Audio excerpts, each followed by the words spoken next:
نسل دل نسل یہ بات چلی آ رہی ہے کہ حضرت بلال رضی اللہ تعالیٰ عنہ کی قبر یہاں پہ ہے.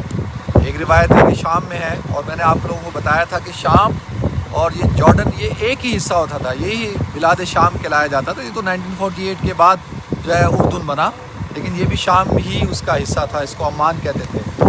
یہ دیکھیں یہ ہے مقام الصحابی الجلیل مؤذن رسول صلی اللہ علیہ وسلم بلال بن رباح رضی اللہ تعالیٰ عنہ.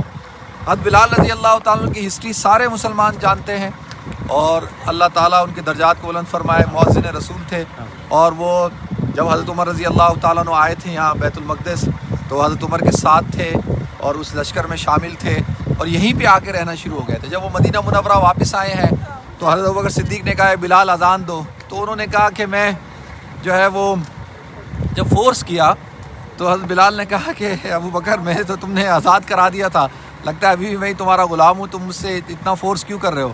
تو حضرت ابوبکر رضی اللہ تعالیٰ عنہ پہ فورس نہیں کیا.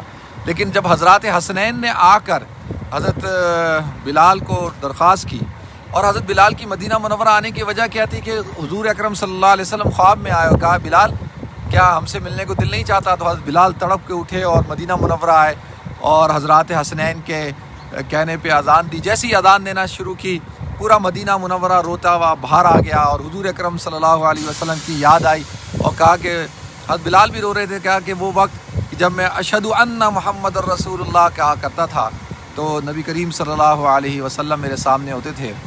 تو یہ ہے حضرت بلال رضی اللہ تعالیٰ کا مقام، اور بڑی پہاڑی کے اوپر ہے. یہ سارا قبرستان ہے، اس علاقے کا یہ قبرستان ہے. یہ جو سامنے آپ کو نظر آ رہا ہے یہ حضرت بلال رضی اللہ تعالیٰ عنہ کی قبر ہے.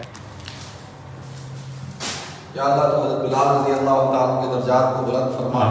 یا اللہ تو ان کو بہترین نعمت بدل عطا فرما. یا اللہ جو انہوں نے خدمات اسلام کے لیے پیش کی، یا اللہ ان کا بہترین ان کو جزائے خیر عطا فرما.